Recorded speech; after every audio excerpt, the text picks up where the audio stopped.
For the Record Podcast, we in this thing. I am Mizzy the Rockstar DJ. ROCKSTARR DJ Hugh Holla. ROCKSTARR DJ KayPlaya. And somebody ain't got a mic. And the only good thing about that is I get to say my full name without being interrupted. Hey. Yeah.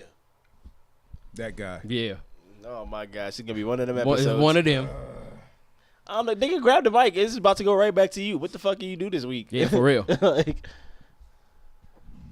I worked. and did he? You got to excuse my man D-Money, man. He a little salty right now because he forgot to bring a microphone, but that's his bad. So he ain't salty at nobody but him damn self. So we going to keep this shit pushing, man.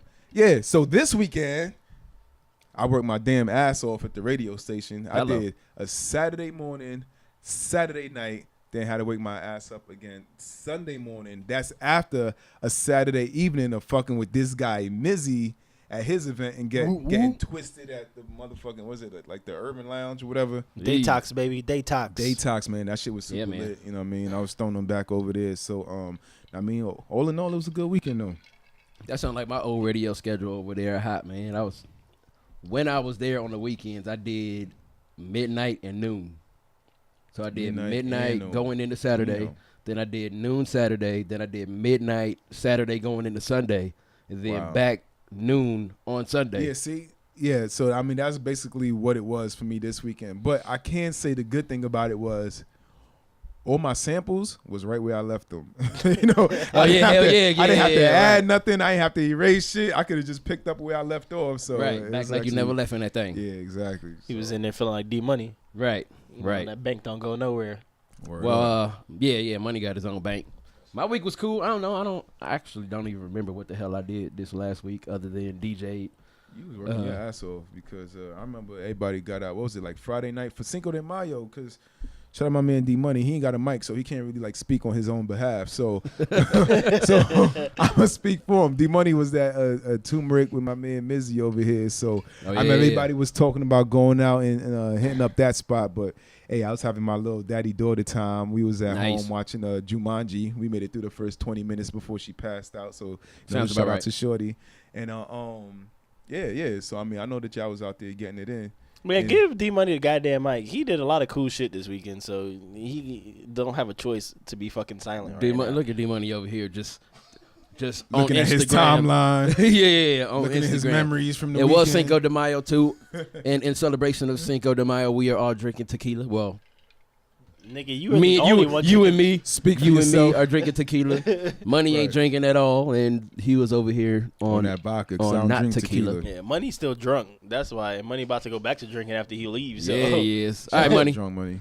What was your current event update? First off, this is stupid. This is gonna be stupid. Second off, you're bad. Yes. Right. Yeah, it was a great weekend. Shout out to everybody. Did a lot of station events. Cinco de Mayo over there at the link. Definitely way too many tequila shots, and they gave me a microphone, so we really turned that thing up extra unnecessarily. Then after that, Classic Jewels, Nice Look Ladies Night. Fell over there to turmeric, you know what I'm saying, real good look, and did Saturday over there too. So it was a real crazy weekend. Also, shout out to the homie Flo Rider, you know what I'm saying, in the building, getting that bag this weekend. Yeah, shout out to his pockets. Performing his greatest hits, you know, all 12,000 of them. That's right. So he invite you upstairs? Actually, yes. Oh, actually left from them to come sit around here with y'all. So. Oh, okay, for sure. You know. Thank you for that favor. Yeah, anytime. Right. Hey, right. You could have been anywhere with Flo Rider right now, but you out here with us. Well, anyways, shout out to y'all for holding me down last week. That's first of all, I appreciate y'all. True. I mean, one of us was gonna miss the podcast, so I just took the L because nigga got kids and. Why not? You know what I'm saying? One of us going to miss it. I might as well get the benefit of it. Yeah, use that vacation time, man. You know what I'm saying? I had to put in my vacation day quite early. Well, if one of us is going to miss it, hello. So I appreciate y'all for that. So I got to speak on 2 weeks of events. Last week was my kickoff. Well, the last 2 weeks, actually, was my kickoff of my events, which leads me to this weekend. Crazy weekend for me. Like I said, me and D-Money tore down, how the hell you say it? Turmeric. Is that how you say it? Turmeric? I thought it was Yeah, like man. turmeric or whatever. Anyways, Turmeric. It's a natural. that joint herb, across bro. the street from the That it is. Container Park. It's an Indian restaurant. How about that? That's a great description right there. But definitely tore that down off of First Friday. It was real hoodie awards like out there though, but you know. It was anything but Cinco de Mayo on First Friday. True. But you know what I'm saying, we had a good damn time. I ain't did it in a while, so I mean I had fun. And then shout out to Saturday. I'm still over here sore and tired of shit from Saturday. Second time for both events. So I went all day Saturday. So literally, got to Urban Lounge for Daytox at about 1. We went to about 9 o'clock. Went straight from that to Classic Jewel to do trap karaoke, Trap Soul Saturdays. Did that till about 2:30 in the morning. And then proceeded to pass out and get up for radio. So shout out to radio as well, everybody who listening on radio. But it's back to chasing these bags and these checks. Yeah, man. But I appreciate everybody on the real, everybody who is watching. I appreciate it if you did come out to Daytox or Trap Soul Saturdays for the last for it to be our second event. It's looked like we've been going for a while. So I mean, it's definitely the support and the love is real. And I appreciate it, man. Yeah, I appreciate y'all. You know what I'm saying? You know what I'm saying? Yo, what time does your day party go to? Because I ain't done DJing until 6, and I don't even go because I thought it was over when I get off. All right, I'm going to drop a little bit of knowledge on y'all people. Look, you cannot, you got to lie to niggas. You have to. You have to lie. All right. D-Money. You know what I'm talking about. You got to lie to motherfuckers. You got to lie to motherfuckers. So, the reason why. First off, is black people, so you got to lie. They don't even come out to the sun. Exactly. It's about to go down. Well, that's not technically true, but you got to lie to them is my point. So, we say 2 o'clock because we want you there by like 3:30. And we say 8 so y'all niggas know that we need to shut down eventually, but we go to about like 9-ish. I mean, shit really doesn't even matter because I don't show up until I see the shit popping on Instagram. Right. I'm looking at the timeline, update. Oh, shit's popping. I'm out. You know what I mean? Right. I'm on my way. So. But shout out to the people who just show up, just not when it opens because they don't want to be the nigga who showed up when it opened. Yeah, don't nobody want to be. Nobody want to be the first one there, so everybody shows up at the same time. Right. Unless the bar got drink specials, then I don't mind being that person at all. But no, also shout out to the what is it? Zeta Phi Betas. Am I saying that right? Z5B, yeah. Yeah. So Zeta Phi Betas, man, they was hosting the event. I mean, they were there when I showed up, so. And they definitely set it off, and they were drinking, like I said, off top, still setting up, and they was drinking. So, I mean, they definitely helped make the event super dope. But we go to about 9, basically, is what to answer your question. Yeah. So what you're saying is, I can hit that thing.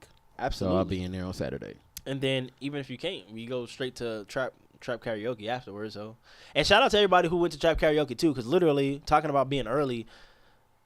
They didn't give a shit about being the first ones there because they beat me there. There was at least 20, 30 people already at Trap Soul Saturdays before I even showed up. So we don't start till 10. I didn't get there till 9:30, and there were people there at 9 o'clock, like 9:15, just chilling, hanging out. Like I'm like, They okay, ready. They're making sure they get their line up front. Like, yo, fam, first. Right, in this exactly. thing. So I mean, definitely a dope weekend, and then I'm here, radio here shooting the podcast, and then back to radio. So busy weekend for your boy. Man, that's what it's all about.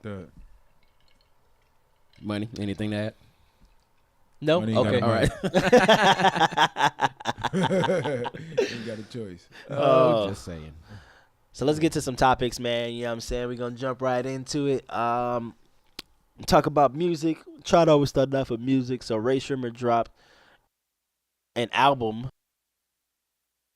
but it was like, what would you call it? A triple album? Is that what you're calling it? It basically? was like, like a 3, it's a triple album? Triple It's album. like a 3 album project. I don't know. It's like a, well, yeah. Yeah, it's a triple album. You can't call it like a 3 disc. It'd be like people used to make like dual disc albums back in the day, but we don't use disc anymore, so it's like hard to give it a name. I don't know what the name is for it now. Yeah, I guess triple album sounds kind of ridiculous. They had like a triple album compilation. I don't know. That's what I. Anyways, Rae Sremmurd dropped an album, but it's 3 parts to it. It's Swae Lee's single album. Like it's just him on the album. Each one of them are Slim 9 Jimmy, tracks. Yeah, Slim Jimmy dropped Yeah. his portion of just Yeah. his 9 tracks with just him on it, and then they dropped a joint album With with the both of them on it with Yeah. 9 tracks. But they did it together, which I think is genius. Yeah. Because everyone, I mean, Slim Jimmy don't get the respect that he. I don't want necessarily say I deserves, mean, but when people talk about Rae Sremmurd, you think of him Swae Lee. just as well. I mean, you think of them as a group. Me personally, at least, I mean, I think about the both of them, not just. But it's Swae like Lee. it's like Naughty by Nature or Cypress Hill or Yeah. these people were the second person. or that's anybody kinda else who farly not as famous as them. yeah, very true. Very true. Like You that's know. what I mean. Like Swae Lee is obviously the standout talent in the group. So, But I mean, now you can actually compare each one of them. but I'm saying I think the it's same dope album. because anybody who's ever referenced them going solo, it's always Swae Lee. Like Swae Lee needs to go solo. Like Swae Lee is gonna drop a solo project. Like it's always in reference to him and never Slim Jimmy. Yeah. I mean, it's dope too because they played to those rumors, and even before they were like, yo, everybody always trying to break us up and make us do our own thing. So it's dope that they were able to actually do their own thing, but still package it together. Absolutely. With a regular Rae Sremmurd album. Yeah, they figured out a way how to profit off of that. Yeah, shit. exactly. Hey D Money, you listen to it, right? Nigga, if you don't start grabbing the mic faster, nigga, like, awkward pause, like. No. I thought they got like a really, really great blend. I would say almost like a Outkast meets Crisscross type of thing that they got going on. So, they both are creative individuals in their own right, but they blend together well as a group. So, thought they did a real good job on this project. Is there any bangers on there? I think so. I I would fuck with say- that Close joint. They got a joint on there called Close. I think they got You Ty gotta- Dolla or somebody like You that. got to reference if it's their track or one of the single tracks. Man, I don't know. I just fucking play this shit through. They got a joint called Close, and it's another one called Bucket that I mean I played on repeat. I don't think I've made it too far past that track so far. So, and that one's featuring Future on it too. So, And you don't know if it's a Swae Lee track or a Slim Jimmy track or a Rae Sremmurd track. no, but I can't look it up. Well, I haven't. It's Buckets both. is both of them, yeah. Okay. And what was the other one? And Close. Close as both two? Yeah, and I think that one's got Ty Dolla $ign featured on it. Yeah. Oh, yeah. Second one. Okay, yeah. So, So they that's still within did the so first obviously five. I haven't made Yeah. it too far. So That's you like track number 4. So you still doing a Rae Sremmurd run? Yeah, I'm still doing my Rae Sremmurd run. Because I mean, all right, so it's 9 tracks on each category, giving like a total of 27. And anytime I listen to an album, I don't pick up from where I left off. Like I start back from the beginning. Yeah. Right, You know, right. so anytime I start listening to it again, I'll probably make it to like the 4th, 5th track before I'm done whatever I'm doing or get to wherever I'm driving or whatever. And then, I got to start over again. So I think as far as what I've made it to, well, I've actually listened to like a few of these. Yeah, I've got through the whole project because I remember listening to like Guatemala already. But so far, I think Buckets is one of my favorite tracks with Future on there. I got to give it to that one. I mean, it's just like a turn-up track, good for the strip club, but it's just good for like just personal, like turn-up music because it's got good energy to it and just kind of gets you into that zone. So, yeah, I fucks with it. Nice. See, I haven't listened to any of this joint yet, but just because I've been busy doing other stuff. But I'm actually excited to listen to it. I kind of came late to Rae Sremmurd, you know what I'm saying? Like, obviously, I was on their singles. We was playing their singles in the club or whatever. Yeah. But I never really had real motivation to go and listen to their full project. But, like... Is that because they're young KayPlaya? Is that what it is, man? Nah, I rock with the young Those dudes. The turn-up kings over here be talking. I mean, true. No, I don't. It's just certain artists, for whatever reason, I don't have motivation to listen to their full album beyond the singles that I hear. Like, I would acknowledge that they got a dope single, but it just doesn't motivate me to listen to their whole album. Yeah. And for me, they were kind of like that. But, I mean, it's to the point where if somebody is consistently hitting you over the head with dope shit. That's kind of what I was thinking. Like, they're consistent enough to the point where, like they're forcing you to pay them attention. You just can't just go about casually listening to them. Yeah, I mean, it ain't like I'm wasting my time on somebody that's going to be here today, gone tomorrow. Like, they Right, clearly yeah. have Yeah, showed yeah, they got yeah. talent to be in the game. So I definitely need to go. I mean, I'm excited to listen to this and see what they got. Especially, I want to see what Slim Jimmy talking about. We obviously know that His bro. Oh, wait, are they brothers? I'm about to say his brother. I don't know if they're brothers. This family somehow. I mean, I that's think what they they're related. say. But I mean, we obviously know Swae is out here killing the game. But I want to see what Slim Jimmy talking about, man. I want to see what he got to offer to the game. I know a lot of people count him out. And, you know, I like the underdog. So I'm gonna probably listen to Slim Jimmy's album first, and then listen to Swae's, and then listen to the actual group album. But I'm excited about it. Right, exactly. I mean, that's the same thing when we haven't listened yet. Obviously, Swae Lee is the standout of the group. So, but I'm actually excited to see him by himself because he has more of that melodic undertone to him. I mean, if you look at the projects he's done for other people and what he's featured on, well, other people, it's all real melodic stuff. Whether you're talking about Unforgettable or Sativa with Janae, or even he wrote the Beyonce joint. You know what I'm saying? Yeah. So I mean, yeah. So I mean, his stuff is more melodic. So I want to see what he does by himself, and if he can translate them hits to hits for himself. You know what I'm saying? That type of deal. Obviously, I just want to see what Slim Jimmy can do because he's like the rapper in the group. You know what I'm saying? So he's the hype man. He's the one who holds the I don't want to say the lyrical aspect of it, but he's the one who holds more of the rapping side of things for the group. So, and then like I said, he's kind of the underdog of the group or the non-noticeable one. So I just want to see, if his talent shines standing alone. You know what I'm saying? Yeah. And then obviously, I mean, Rae Sremmurd, like we said, their track record is flawless. I mean, they're always going to put out bangers. So obviously looking forward to listening to the joint thing. I mean, you've already pointed out 2 premiere tracks off it, and there's only 9 tracks, so I leave 7 left. Yeah. So, you know what I'm saying? Like, I expect it to be nothing short of what they already do. You know what I'm saying? So, shout out to Rae Sremmurd for like I said, packaging that. I mean, and then what I thought also, that was a point I meant to make real quick, I thought because they've been promoting that they're going to drop album or 3 solo, whatever. You know what I'm saying? Put it together where solo, joint, whatever. But I just thought it was going to be too much music.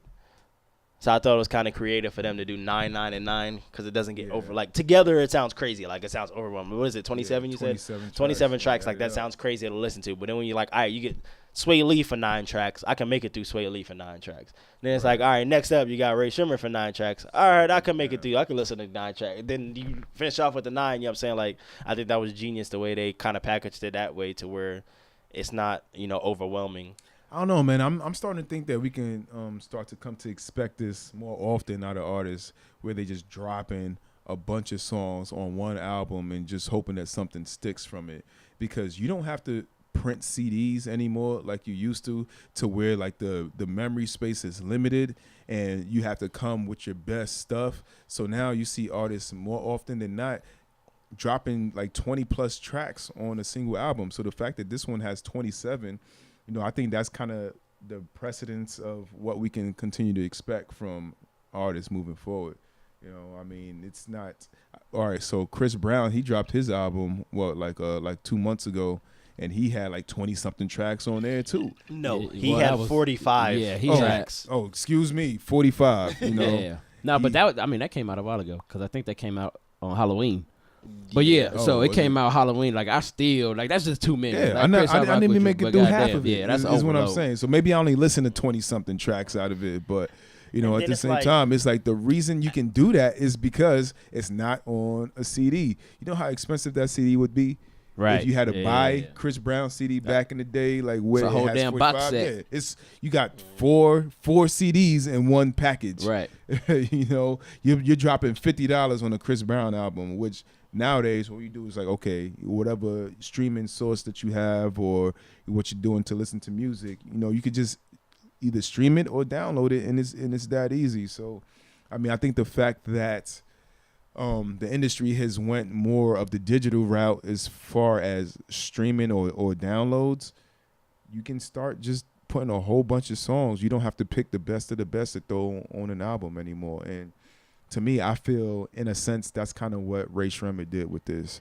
It's like, okay, you drop yours, I'm gonna drop mine. We drop our joint project, and we'll see which singles actually stick. So far, what is it? The Power Glide joint, that's real heavy in the streets. Definitely. You know, but they got some other potentials that's on here right now also. So they got the Close joint that's got Travis Scott, and the one I talked about Buckets with Future. I mean, that's just from what I've heard so far, and there's potential for other joints to actually, you know, make it big out this album. But I think theirs is a little bit different. I think theirs is a little bit more structured, like I said, because everybody wanted Swae Lee to do a solo project. So I think they just found a creative way for Swae Lee to do that, for Slim Jimmy to get his love, and then for them to still stay together as a group versus where Chris Brown is notorious. If you ask any artist who's around Chris Brown, have seen Chris Brown, they're like, bruh, this nigga knocks out 20 songs each day. You know what I'm saying? Like, so he just has an abundance of songs that it's like, okay, it's easy for him to drop 45 songs and all right, bro, I still got hella content. No problem. 200 more, You know what I'm saying? I mean, so from what I heard about Rae Sremmurd, they're the same way. They got the same. But I'm saying, I'm just saying with them though, it seemed like theirs was a little bit more structured. I mean, maybe going forward they may continue to do it, but I think this first one seems a little bit more structured because, like you said, the rumors around them was with it. They were gonna go solo. They're gonna try to do their own thing. You know what I'm saying? Like break up the group. So I was like, all right, cool. Like y'all think that? All right, well let me do me, you do you, and we can still do each other and release it all as one. So we're really still not apart at all. You know what I'm saying? Yeah. Like it's kind of like D Money had referenced. Like it's like some Outkast. What was that album they did? What was Back in Front? Yeah. Speaker Box Love Below. Yeah. So I mean, kind of like on that, and you know that wasn't just thrown out there. Like obviously that was a marketing, you know what I'm saying, like genius idea that worked very well in their favor. So I feel like this is more on that level than just throwing 27 tracks out there and labeling it yours, mine, ours. Yeah, that's true. But I mean, the more lottery tickets you buy, the higher the chances to hit the Powerball, man. Absolutely. I mean, but that's why music comes out so fast, and that's why the Migos do what they do. I mean, that's why they left the label 300. You know what I'm saying? Because they couldn't put out music fast enough. They felt like they were being held back. Like, bro, we got music to drop. Like. I feel like in the industry nowadays, there's really no limitation on the type of music that you drop. You're like, I want to see who's gonna be the first artist to drop a 100-track album. I got 100 tracks on here, you know. Because imagine back in the day if this was the possibility back in like Tupac's day, where he could drop as many tracks as he wanted. yeah. You know, like you don't have to pick and choose what's gonna fit on an hour and 20 minutes anymore. You can just go ahead and just throw whatever the fuck you want. But see, to a certain degree, I can appreciate having that restriction. You know what I'm saying? Like, because it kind of forced you to put together something somewhat conceptual.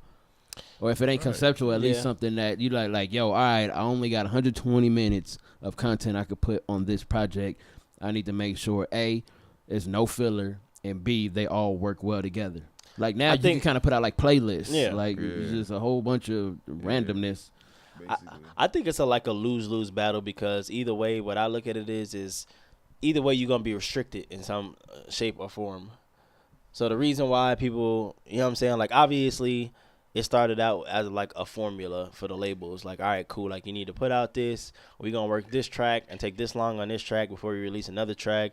And then when you release your project, you can't do nothing else. Like we damn near don't want you to do no features or nothing to take away from people wanting to go get your music or whatever. Right. But then it became like kind of an abuse of power. Like now some artists like, bro, you holding me back. Like that's cool and all, but this album is a classic. It's going to do what it's going to do. I can still release more music and I can still do features and stuff without it hurting this. You know what I'm saying? Like people. And then on the other end, like now that we are able to release music at a rapid rate, like I feel like people are abusing that power. Like, okay, now I'm not letting nothing stick.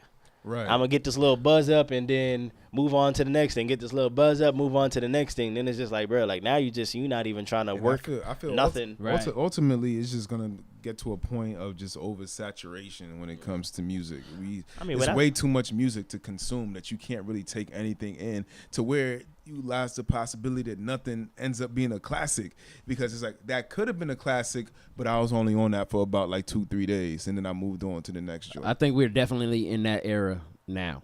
Right. Like, I don't know that there are going to be very many albums that are coming out today, aside from the obvious ones. Yeah. That 20 years from now, we're going to be like, damn, that was classic when it dropped. It's going to be like, damn, I forgot that even came out. Like, it's going to be more of that than anything. Yeah. It's not gonna be about the albums. It's gonna turn down to the singles. You know, like the joints that hit like number ones on the billboards, the joints you can't get away from, like Cardi B's fucking single, Bodak Yellow shit. That's gonna be a classic. Like you could play back in the future.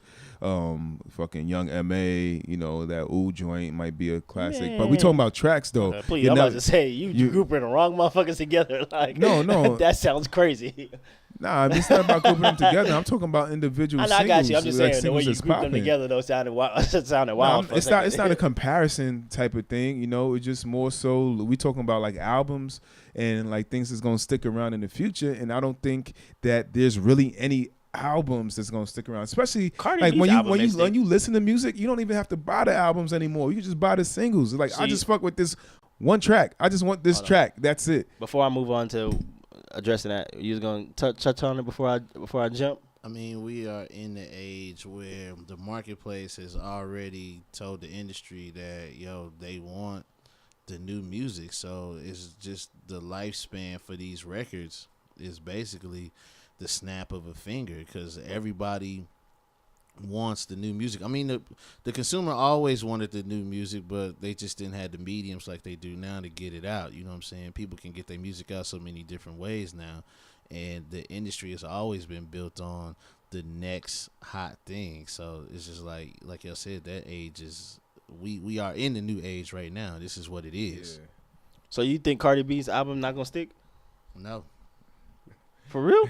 That's to me a big no, like capital N-O. Like, Only reason why I say that, okay, so I'm gonna put it in perspective because I am a Cardi B fan and I do support her tremendously. Now, wait a minute. That's because we said the album wasn't gonna stick. Don't mean no. I'm not saying no. I'm Cardi saying this B is fans. no, because I'm putting it in perspective that I'm not being biased. Is what I'm getting at. I'm not saying y'all not Cardi B fans. I'm just saying it's known that I'm a huge Cardi B fan, so I'm not defending it from that standpoint. I'm defending it from the standpoint. This news to me. Shut the hell up. I'm defending it from the standpoint. Turn up, my nigga. I'm defending it from the standpoint of obviously Bodak Yellow's y'all. Bodak Yellow is Bodak Yellow, correct? Okay, yeah. Bartier Cardi is Bartier Cardi, correct? I hate that song. But is it not a bona fide hit?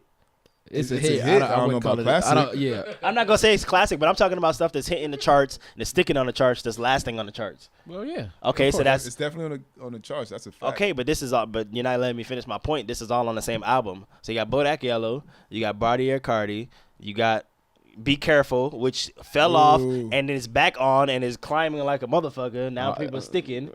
I wonder why. I believe Drip is gonna come back around because they threw that out when they got rid of Be Careful. And I like that it's now on the radio and starting to chart as well. Only so we're Cinco de Mayo.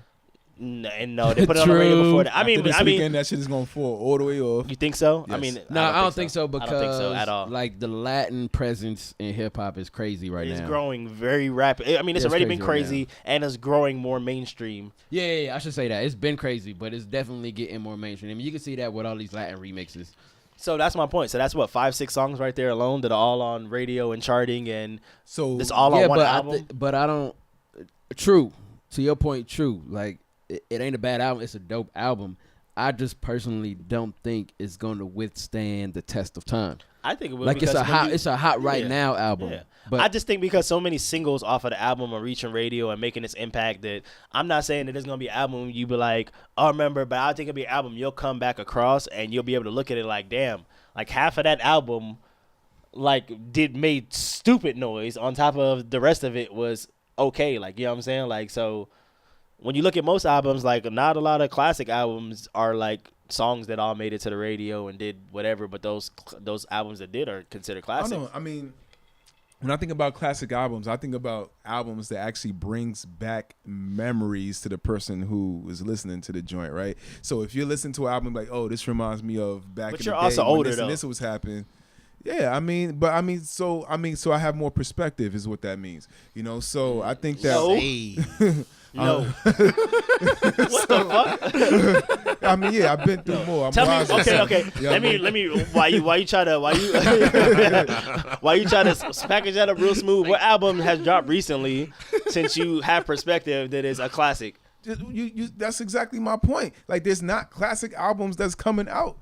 like anytime lately I would agree with because of the overconsumption of music. Like there's not going to be a time that you could point back to like, okay, this album right here reminds me of this point in time, because you have several albums through that point in time, and none of them like really going to have a chance to stick to remind you of anything in the past. That's not true. You're going to be able to call this a classic. That's not true, because I just literally I actually just set a trap for you.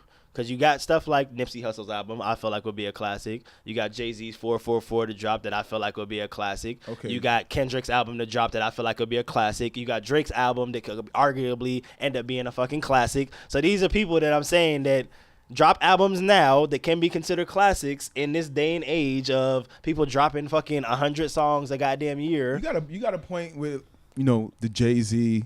Or like, but I'm just saying, I'm using big. I'm using big. Yeah. I'm using classic big names, artists though. But I'm only saying you're only giving them more clout because they're classic artists. But because Cardi B and you don't relate to her, what I'm saying is not about you. I'm talking about a younger chick. So you feel honestly in your heart, you feel like Cardi B. I feel like she'd make that much. 10, 15 years from now, people are gonna be talking about like, yo, you remember this album? Absolutely. To a female in high school right now, she's gonna be like, this is a classic album. I guarantee females in high school didn't even listen to Cardi B's album no more. To this day. Lie. Her album's been out for like maybe a month, and they're not even listening to it no more. You're talking about it's a classic. I still get requests for Bartier Cardi and Bodak Yellow. Let's take a step back. So we got to properly identify. I mean, we kind of touched on it, but we got to properly identify what we consider a classic album. So like you were saying, something that you can reference as a point in time, or you can go back to and be like, damn, that was a good time in life. Right. So that's one criteria. Which is a major aspect of music. Definitely. What else would we say classifies something? Because I think that's probably the disconnect. Because I definitely don't think Cardi B is going to be a classic album. But on the same note, I'm not saying that it is. But I'm not saying you can't count it out that it can't be. Because, like I said, if we want to talk about long-lasting, take you back to that time. I'm not saying it can't be. I'm not saying that it's not a possibility. I'm just saying I don't feel like it will be. I don't think that it's likely that it's going to happen. I mean, to me, it's just like I said. Tell me how many milestones she's reached. How many records she's breaking, how many different things she's doing is like you can't tell me that it doesn't have that. It doesn't have that potential to be a classic album to somebody. I'm not even saying it's not a classic album to somebody. And let's put it like this. I didn't bring up the fact of Cardi B not being able to be. You brought up Cardi B as an example. I didn't say anything wrong about Cardi B. I'm talking about like with today's overconsumption of music, it's hard for albums to stick around long enough to even be considered a classic, because there's so much music out there that there's nothing that really jogs your memory back to a certain point in time, which is what I use as a reference of what I consider classics. And I get that, but I just I feel like I disprove your point, because if you name anybody that has a household name and is a big artist, then they are the exclusion. That's number one. I hate that shit. Like, because it's Jay-Z or because it's J. Cole or because it's Kendrick, then they're on another tier, so it doesn't that doesn't account for them. But their music is approached differently too. Yeah, but okay, and then what I'm saying is you taking it back to a certain point in time, then like I said, you have stuff like Bodak Yellow. You have stuff where you think about Cardi B and her change from being a stripper to a reality star. Like, that takes people back to that point in time. Like, I remember when she did that. I remember what I was doing. I remember where I was. I remember when this song dropped. I remember when she went from this low-level artist to this mega, because it's something that happened overnight. Like, it's something that seemed like it happened overnight. So I'm saying, like, all the stuff that you're saying, I'm saying that you're looking at it from your point of view and what you like. And I'm just saying there's a whole nother mass of people out there who could feel this way about Cardi B. You know what I'm saying? Yeah. I'm saying that you can't disqualify her from possibly having a classic album to someone else. I feel like out of anyone who has a chance, Cardi B probably has. Let me take Cardi B out of it. Let's use a person like Nipsey Hussle. I'm just saying someone who doesn't have as big as a name as a Jay-Z, Kendrick. I feel like everybody uses. There's this mass amount of music. Nipsey Hussle is on the same level. I don't feel like he's on the same. You said you feel like he is, or he's not? I feel like he's not. Okay, but that's my point, not though. On the same level as Cardi B. I mean, I don't feel like they are neither, but I'm just saying someone who's not on a level as a Jay-Z, as a Kendrick, as a J. Cole. Would you say Nipsey Hussle's on that level? Well, no. Okay, well, that's what I'm saying. So take somebody like that. I'm just saying I don't feel like people like that who are not in that A-list category, I feel like they can drop albums that can be considered classics. Like, if you're a fan of that particular artist. Well, okay, so this is what I'm saying though. If we saying classic album, like there can't be a such thing as it's a classic album to you or to you or to you. Like no, to you, it's a dope album. Yeah. Like if it's classic, I mean, obviously it's gonna be somebody who feels differently, but it's almost unquestionable and undeniable that it's a classic album. Right. Like I'm sure we would all say that Get Rich or Die Trying is a classic album. Right. Right. Like it, which is my perspective on what I consider classic albums. Mm-hmm. Right. Because you could be a fan of a no-name artist, and like this was his best work ever. This album is fire, and you consider that album a classic. But when you look at just the general population and how they feel about it's it, just a personal favorite at that point. That's just your favorite. But album. I'm saying we're moving on to I feel like we have like an old head mentality. I'm saying there could be 20, 30 million people who feel like a Cardi B album is classic. And then what are you gonna argue with them and say because I feel like no, but this is what I'm saying. I'm not. But this is the point I'm making. Like I feel like y'all are saying that there's not a ton of people out there who feels like Cardi B album is classic to them because the obviously the tide of the waters are changing. Are they not? Look, he said, the record's cool. You know what I'm saying? It's a good record. I just don't feel like it's a classic. No. The record, the Bodak Yellow. You talking about Bodak Yellow? Nigga, the whole Cardi B album. Oh, okay. Yeah, I feel like the album's good. You know what I'm saying? I just don't feel like it's a classic. Like, I don't really feel like it's gonna have that much of a sticking power. It's gonna run its course and it's gonna run a good while. You know what I'm saying? Okay, but there's a lot of classic joints on the album. There's a lot of joints that like did record numbers on the Billboard Billboard charts and everything. So with that fact in place, why do you feel it's not going to be a classic album? Just like I said before, like just today's consumption of music, something's gonna come along and it's gonna push it to the side. You know what I'm saying? So a little bit quicker, a little bit faster though than how it normally would have been. Let's say like how the game was back in the day, like we were talking about. There's way more resources to put out music now than it was back then. You know what I'm saying? Not taking nothing away from the album. I feel like the album is good. You know what I'm saying? For what it is. There's definitely a market for that album, and people are really consuming it. And it's kind of like the new thing, and that's really, really what's giving it even a higher mark than just something that just popped out. You know what I'm saying? Yeah. But for the same time, I feel like sometimes we just get caught up in how we feel about something, instead of just taking it from a general perspective, which can be kind of tough to do because everybody's got their opinion.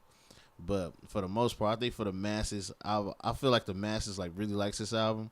But as far as like a classic, I wouldn't say it's all that. All right, moving on. Thank you for those words, D-Money. I would agree. I don't know. I feel you. I don't know if nobody heard that. I rank classic albums pretty high. You know what I'm saying? So it would take a lot for me. I'm not even saying I don't think it's a classic neither. I'm just saying I don't feel like it's disqualified from being one. To some people out there, I guess I guess time will tell. I'm pretty sure there's a bunch of New York artists who don't feel like every Tupac album at the West Coast feels like is a classic Tupac album. Then you got but that's a good example too. But that's because Tupac put out a lot, and I'm only making that reference because he put out a lot of albums. But and I would also say like not every Tupac album is a classic, but also to say if it's regional, obviously common knowledge, it's a regional classic. You know what I'm saying? Like for example. Now he's broken down to region, and that's a fucking regional No, I'm classic. saying, but if we saying like, to me, it's a classic album. Like, no, it's not necessarily just one of your favorite. Right, I think you could have a regional classic. Cardi B may have a generational classic then if we gonna break it down like that. And that could be like just went to regional. Like now you just giving me categories to play with. Yeah, but you don't think there's a such thing if you don't got reach, for example, on the West Coast. Nah, if we gonna say classic, Sugar Free's first album is a classic. Right. It's just a classic. I feel like if you're a hip hop fan, it don't matter. Yeah, but You feel that way. But not necessarily. East Coast, West Coast. Because even back then, some of them didn't even have access to Sugar Free's album like that. I get right? that. So, I mean, it's different. So, it ain't like you can go into Best Buy in New York and grab a Sugar Free album. Absolutely like, not. But that shit was everywhere on the West Coast, and everybody had it on the West Coast. So, that's kind of one of the differences between then and He's now. got a point with that, too, because I never even heard of Sugar Free till I came to the West Coast. Yeah. I mean, I literally was playing Sugar Free records at the club last night and set the club off.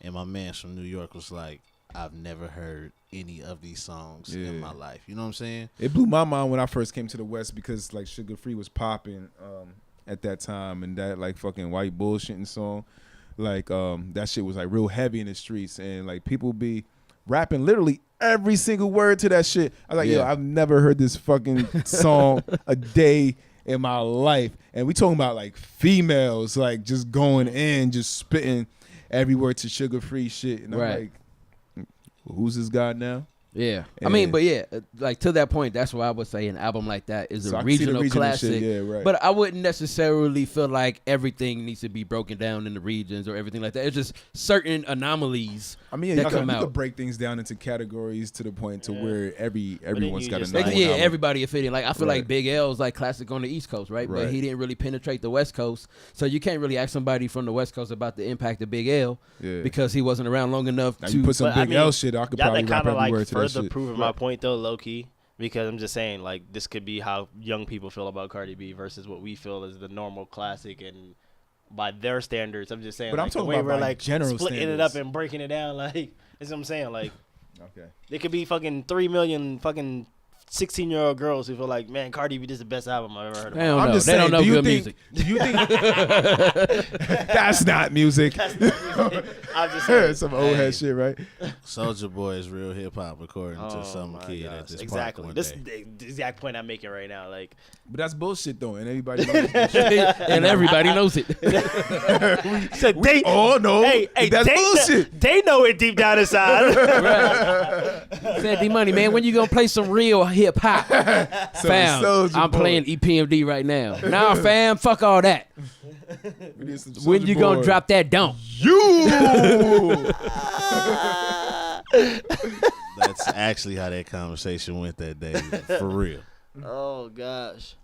I'm just saying, man. It's all about perspective and like how you view classic albums. But I feel that all in all, the moral to the story. The moral to the story is that the overconsumption of music nowadays leads to a future generation of people who don't take the time to appreciate so-called classic albums in a time where something that could have the potential to become a classic can no longer stand on that ground because it's going to be overshadowed by music in the future that's just not going to allow it to stick around. So basically, you got to, I feel like at this point, to say you have a classic album, you have to be the A-list of wherever you are and drop a project that is. I mean, sadly, yeah, you damn near have to be an A-list artist that people are checking for your shit like that and want to. All right, look, Chris' album I'll may be say a classic album, but he's not big like that, so people maybe don't feel that way. But that's part of the problem. But yeah, and I agree. Yeah, I agree with what he was saying. 100% is because we ain't really necessarily allowing the music to mature, right? And it has a crazy effect on the quality of music because you can work for 3 years on this album, right? And put your fucking everything into this album. And when you drop it, the shit is fire. The streets think it's fire. And 2 months later, they on to something new. Right. So you like, fuck, man. I just spent 3 years of my life for people to enjoy this album for 2 months. I could just start putting out some shit that's cool for that. They only gonna enjoy it for a month anyway. Let me just put out some half-ass shit. Right. And you could be just as successful putting out shit that only lasts in today's time as you would be literally trying to make an album. Keep in mind that this shit is a business, so people's gonna do what makes sense, what makes dollars and what makes sense, man. I mean, so if it doesn't make sense for you to spend 3 years putting out an album to get the same result as some shit that you can do in 2-3 months, why waste your time? Exactly. And I think that is part of the issue that we face today, especially in hip hop. everybody ain't necessarily trying to put out timeless music. I mean, and it goes back to, I know we got on this from Shrimp Life, but it goes to like the whole Spotify generation, Apple Music. Well, I guess we kind of tied it into that of just being able to put out music. Like, yo, fuck waiting to put out an album. Let's just drop music. We gonna make it, release it, make it, release it, make it, release it. I Just mean, to it's keep our kind name of hot. like, think about it. I mean, it's literally the very definition of stream. Like, what is like? Think about it. Like, think about a stream, like ever flowing stream of water. Like, it just keeps coming and keeps going. Like, it's never ending and it's at a rapid pace. You know like, what I think it's gonna lead to? I think it's gonna lead to people just kind of figuring out their own identity and finding out what it is that they like. It's not gonna be about what the radio is putting in your ear anymore. It's not gonna be what, like, somebody that you know is talking about. It's just gonna come down to what you personally like. Like, what's your favorite type of music? What's your favorite artist? And you follow that person, because there's no other way to keep up with all the music that's coming out at the rate that it's released. So you have to just kind of find your own lane, figure out what it is that you like, and just stick with that. Yeah, and also the point of the game has always been to just be dope. People are always going to gravitate to what they feel is dope. You know what I'm saying? Like, the whole part of the music game, or the basis of the music game, is people making momentum shifting music. You know what I'm saying? Those are the things that people really stick to. And, people really nostalgia off of that. And that's what they grow up on. That's what they remember the most about their music, especially from like a childhood era. It's stuff that they could really connect to and change it. So all that music that's coming out, or the music in the future that's really going to stick in the hands of time, is going to be music that really transcends and really changes everything into a whole nother manner. You know what I'm saying? Absolutely. Speaking about dope, man, Childish Gambino put out a dope video. Yeah. This is America. Excuse me. I know everybody here watched it. I mean, how y'all feel about us talking on it? We already know Childish Gambino is a creator. Yeah, to say the least. I'm definitely a fan Donald of Glover, Childish Gambino. man. I'm a fan of Donald Glover. Not necessarily Childish Gambino. Good point. Because I mean, I know him as a artist. When it comes to the music, as a producer, when it comes to films. Apparently he a dancer now. I wasn't aware of that until recently. Don't forget comedian. I fuck with him as a comedian. Yes. He does the stand up. I think first a comedian, right? Comedian first, yep. Yeah. Comedian and writer. And I feel like I'm a fan of Donald Glover. I feel like I've been say actor? Yeah, of course. I mean, that's a given. Donald Glover is definitely. Well, I know you said producer, but I don't know, because he did Star Wars, so he did a couple other movies. He has another project coming out right now too. It's like he actually acts and stuff that's not of his own. Like, he's actually an actor. I mean, the dude is talent, man. He's the definition of talent, if you ask me. Yeah, he's a modern day Renaissance man. Yeah, I mean, he's just man, I mean, you can't even really categorize this guy. I mean, he just kind of encompasses like every aspect of an artist. A trendsetter, like he really kind of set a whole. He's not even a trendsetter, if you ask me. I think he's in his own lane. But I mean, he set the trend for a generation. You know what I'm saying? Like, this is that generation, or maybe I won't say a trendsetter. I'll call him more like a spokesperson for that generation. This is how they really. This is how they really feel, and he kind of embodies that, and he puts it out there, and they really connect to it. I feel Donald Glover, he's one of those guys. Yeah, okay, so I'll say he's a trendsetter in a sense that he's a nonconformist. But I'll take the trendsetter angle back, and like I said, I would put him more as like a spokesperson or representative of, like I said, that generation. This is what they relate to. This is how they feel. This is what's funny to them. And he's kind of like leading that pack, showing the world, bringing the world into what this particular generation feels is funny. You know what I'm saying? And kind of how they feel about social issues, and just the kind of music that they like too. Yeah, I definitely. Think that's more of a narrow perspective on Atlanta, his TV show. But I think he's so much more than he's so much more than just talking about today's issues and relating to people and what their interests are of nowadays. You know, I think he's more so just doing his thing and just showing the world that you can do what you want, and if anything, showing that giving people an idea that they don't have to follow the things that's happening today. It's making this goes back to his comedic aspect of making fun or making light of shit that people feel like they're dealing with nowadays, and that shows in his music, right? In the show Atlanta, in that video that just came out, like the This Is America thing. He almost makes a parody of today's society. I hate using the word society, but he makes a parody of today's society. No, definitely. I mean, I will say, to both of y'all points, like you say, he a trendsetter, spokesperson. I think he, as far as being a spokesperson, he definitely speaks to the fact, obviously, like you're saying, of being a nonconformist, but that, like, you can really survive out here by 100% being yourself. Yes, and not trying to fit in with what the next man is doing or what the cookie cutter idea is of being successful. You know what I'm saying? Because on the surface, like he's kind of a strange dude. Yeah, you know what I'm saying? Which is what makes him an artist, though. Right. Yeah, but that's what I'm saying. Like, I feel like if you really dissect, like, Donald Glover, you know what I'm saying? Like, if you really dissect him and see everything he's involved in, you're like, damn, man. Like, I ain't as crazy as I thought I was. Like, if you got dreams of, like, doing, you know what I mean? Like, yo, I want to write for a TV show and I want to do this and I want to do that.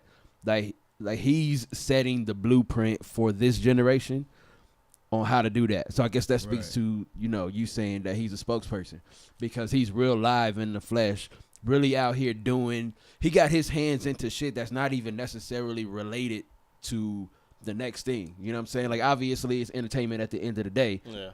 But my man's a stand-up comic.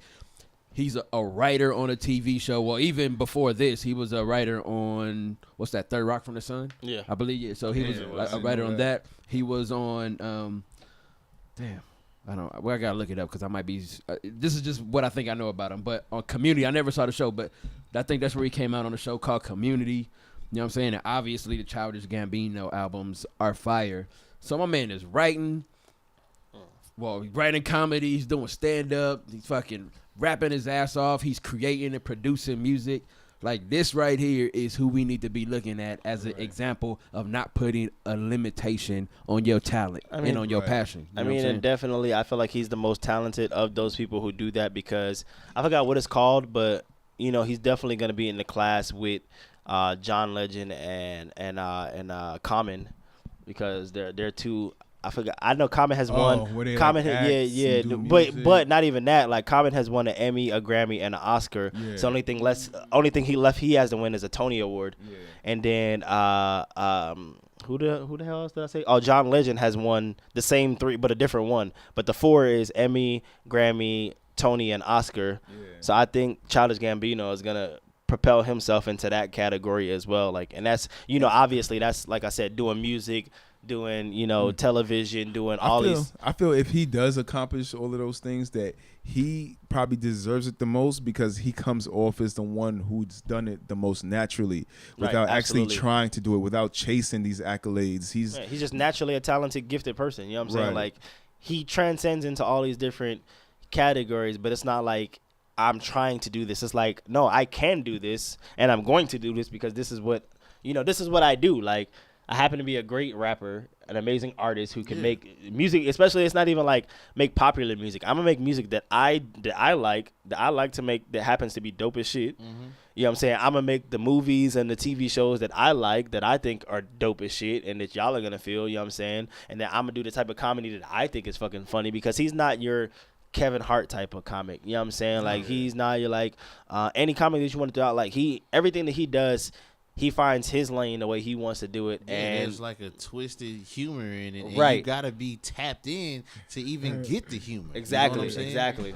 Yeah, exactly. And then just even on top of that, like, that generation's culture is the counterculture. You know what I'm saying? They don't want to be set to the limits like the generation before them. Mm-hmm. And why should you be? Like I said, if you, I mean, because you got to think about it. Like, I know, I'm not.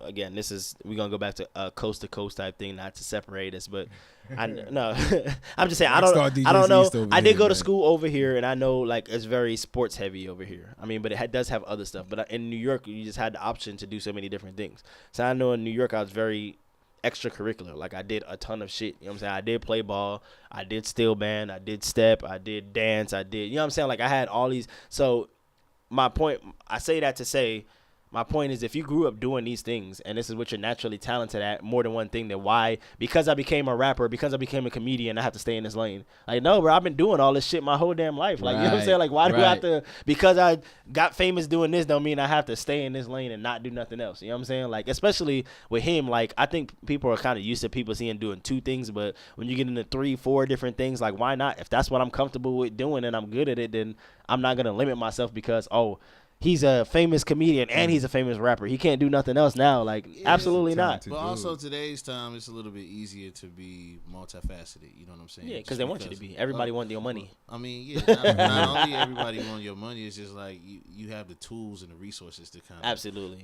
do things a lot easier than you would necessarily back in the day where like that's true it too. It took so much just to do one thing. You know what I'm saying? Mm-hmm. A lot of people was more a specialist back then, where now you could do like 12 things on the computer and some at the same time, you know? Yeah, I mean, I think part of that also is the different platforms that are available nowadays that wasn't available back in the day.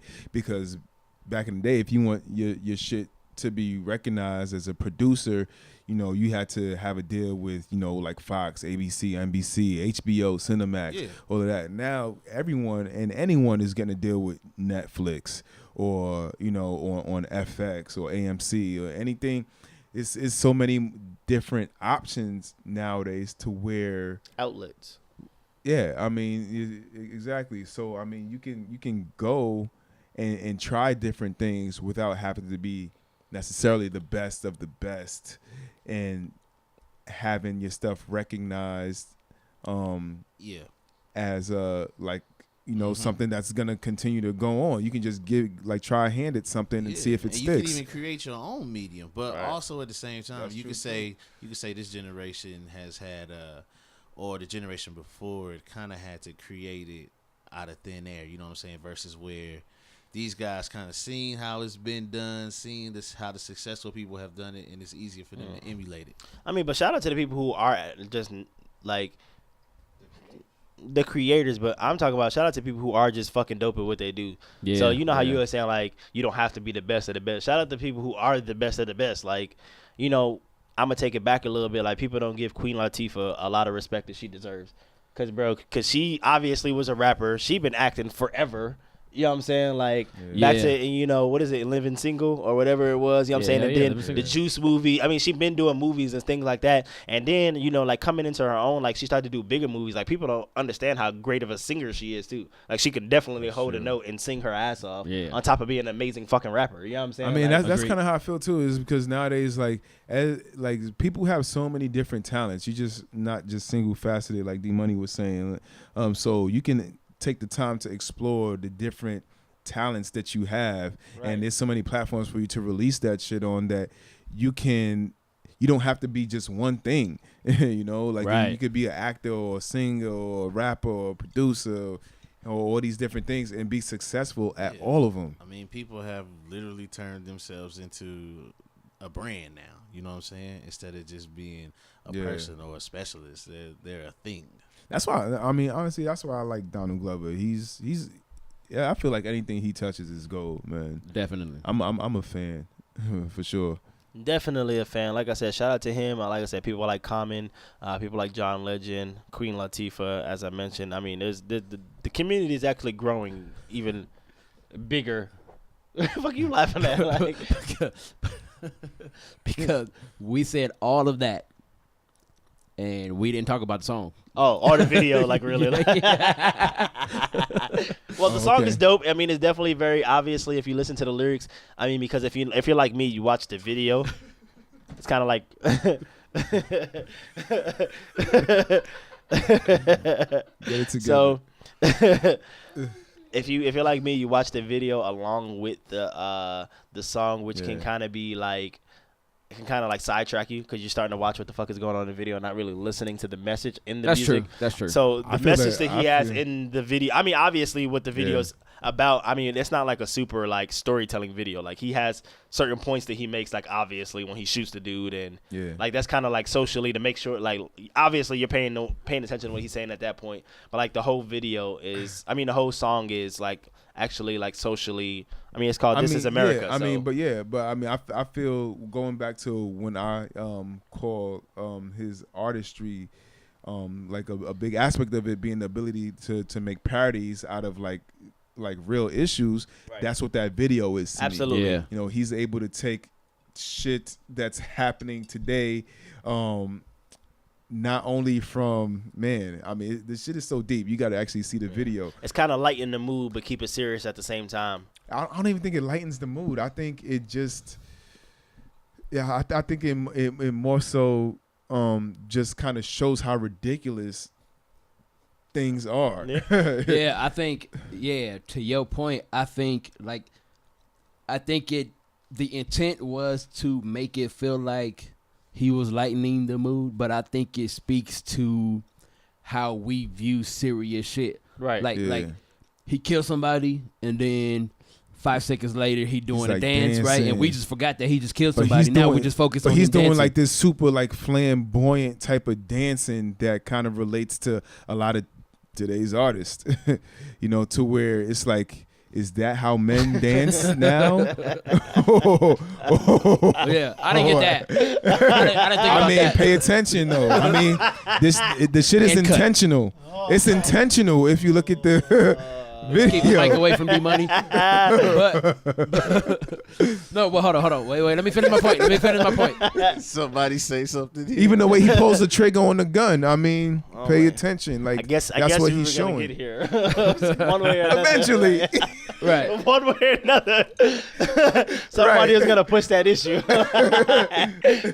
Anyways, moving on. I didn't even, the artistry in it. I didn't connect that. Not at all. I didn't either. But like I said, I mean, I felt like in that aspect, like I said, to lighten the mood, like, all right, cool, I'm gonna do something serious, and then go to smiling really cheesy, and like, okay, it's all fun and games until it happens, and we're serious, and then we're back to the fun and games right afterwards. You know what I'm saying? Like, we move on super quick. Yeah, exactly. That's what I got from That's it. more of my sentiments. I don't know what Hugh Holla talking about. But. The crazy thing is too, like, I've come to with his videos for some for some reason with him specifically, it's kind of like his videos are art to me. Absolutely. Right? Like a moving art piece. And you know how someone could look at a painting and they will explain to you what you got from it, and it's like super deep, and you like, fam, I didn't, like, you went way past the surface of what I was looking at. Yeah, you went way deeper than that boat in the water right there. Like, that's how I look at his video. So I watched the video at least 5 times, right? And not necessarily trying to investigate the purpose of the video, but I feel like with him, it's always a deeper interpretation of what he's saying. You know, like, for example, for one of the things, like, the first dude he killed had a guitar, right? So that's like a dude playing a real instrument, and then these look at these motherfuckers ain't even listening to what I'm saying. We are, man. What are you talking about? We watching the video. We watching how he dancing on the video at the same time, and I can't believe that. Anyway, for the people listening and not watching, they just ain't even listening. Anyway, so I'm talking to y'all. So go back to the dude playing the guitar. The first person he kills is a person who was playing the guitar. Person he killed. No, he killed a whole choir. Oh no, he did. You right? I forgot about that. Yeah, that was. But that was another genius. point. That was another point. But, that was gangster. But what I'm saying is, like, when I looked at that, I was like, yo, that right there is like the death of musicianship, because ain't nobody really playing instruments like they are. You know what I'm saying? And it was almost a big deal when he dropped Redbone, because it was like a fully live instrument produced song. You know what I'm saying? And I thought that was one of the reasons it was successful. But then also, when he killed the choir, like, that's what kind of tied it to me. I was like, yo, he's killing religion right now, because religion ain't really in the forefront like it used to be. So when I was watching it, I was tying those things in to the other obvious messages that I thought he was saying. GP, you with me? Damn. Yes. Yeah, shout out to Revolution one time. Absolutely. But no, that is one of the things. Hey, do you feel like the Oh yeah, you got fam. the church ain't going nowhere. See, you thought it was stomping, that's it? No, fam, you need revolution in that thing. Whoop, whoop. Hell yeah. Hell yeah. Hey, my man Kirk Franklin had the streets on lock. Absolutely. But no, yeah. OG Plies. But no, that is one of the things I like about Donald Glover, you know what I'm saying? And I was happy that I got to see the video and the song at the same time because I felt like it made me appreciate the whole song even more because I was watching the message as I was listening to the message. So I thought that was dope too. Man, I think that Donald Glover, I think he's definitely one for the culture, man. You know, and I ride with him, man. And I'm a fan. there you go, Will. I'm here for it. You here for it? Yeah. I mean, dude's definitely, like I said, trendsetter, especially the album before last with Redbone on it. Like, absolutely. who saw that coming? You know? Yeah, because I didn't even know it was him at first. Yeah. It was like, He don't give a fuck. Man. He do what he want to do. but that's the He's point. winning at that. That's the point. Yeah, it is the point. I feel like, at the end of the day, just do what you feel. You know, stop trying to be like everybody else or making the same type of music everybody else is doing, trying to do the same things, you know, other people are doing, and think like if somebody else has figured out the key to winning, that if you do the same thing, you know, you're going to have the same level of success because he's had a tremendous amount of success doing his own thing. Definitely. Well, we're going to end it here because we some talking ass niggas. Even though the D-Money don't got a mic, we still find a way to talk our asses off. Yeah. Yeah, for real. So, once again, you already know, man. For the Record podcast, Mizzy the Rockstar DJ. Rockstar DJ, you holla. Rockstar DJ KayPlaya. The Rockstar DJ D-Money. KayPlaya, do your breakdown. Yo, man, first of all, shout out to everybody rocking with us, listening in every week. If you haven't yet, obviously, make sure you subscribe on iTunes, on Google Play Music. If you would be so kind to also rate us. Give us 5 stars on that thing so we can show up and we can be popular and do all that stuff. But if you want to watch us on the video version as well, we also upload them to YouTube, so you can find us. Just search on any of the 3, iTunes, Google Music, or Google Play Music, or YouTube. Just search Rockstar DJs and For the Record, FOUR, The Record. And stay tapped in with us, man. There you go. Till next time. Hey. We out. Peace. Put a record.